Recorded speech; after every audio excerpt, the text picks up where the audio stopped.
frères et sœurs en Christ, je vous salue au nom précieux de notre Seigneur Jésus-Christ.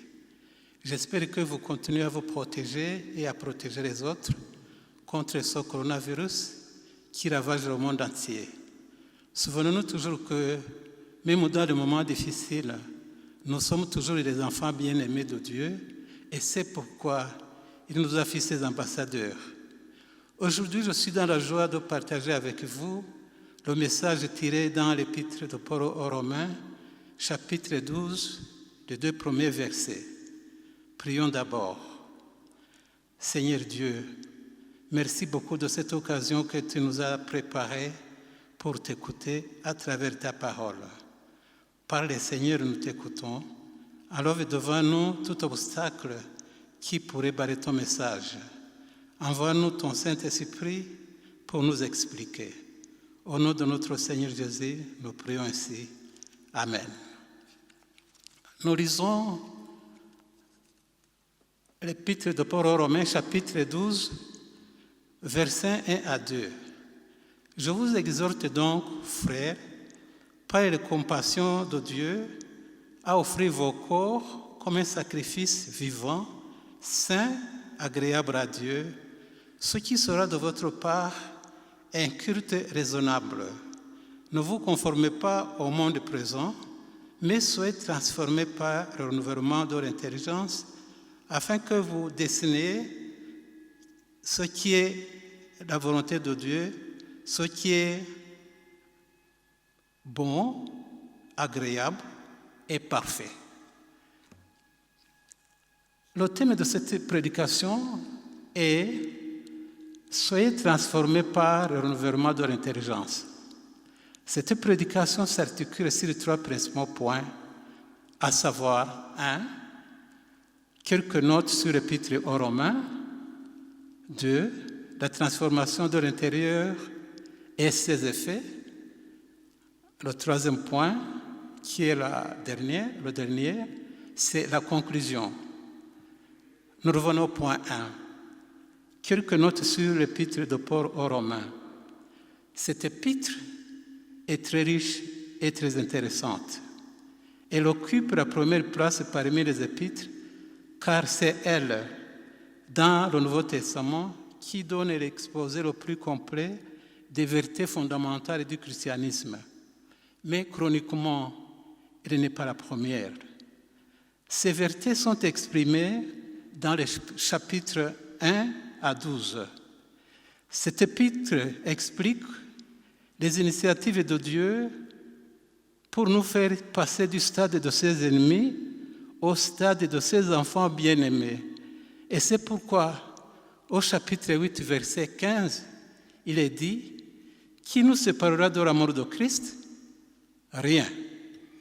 Même Corona ne peut pas. » Cette épître parle aussi des vérités du salut. Devant Dieu, pas de favoritisme. Juifs, païens, Dieu nous aime tous. Il est le Dieu de tout le monde. La justification s'obtient par la foi en Jésus-Christ. Et une fois justifiés, nous bénéficions de la puissance du Saint-Esprit habitant en nous. Cette épître a beaucoup inspiré les réformateurs de l'Église et surtout Luther, en se basant au chapitre 3, verset 17, qui dit « Le juste vivra par la foi ». Chers frères et sœurs en Christ, je vous invite à prendre du temps pour étudier personnellement cette épître aux Romains. Nous passons au point 2. La transformation de l'intérieur et ses effets. Si on n'est pas transformé, il y a des choses qu'on ne peut pas faire. Un certain philosophe, Socrate, disait « Si tu veux changer ou transformer la société entière, il faut l'envoyer à l'école. » Pour Paul, la transformation de l'intérieur, sans elle, il y a des pratiques chrétiennes qu'on ne peut pas faire, qu'on ne sera pas en mesure de réaliser. Certaines versions l'appellent le renouvellement de l'intelligence ou renouvellement de l'esprit, ou encore renouvellement des pensées. En effet, nous sommes dirigés par les pensées. Ces compassions de Dieu envers nous ne doivent pas nous laisser indifférents. Cet amour que Dieu nous a manifesté à travers son Fils unique, Jésus-Christ, doit être quelque chose de retour de notre part.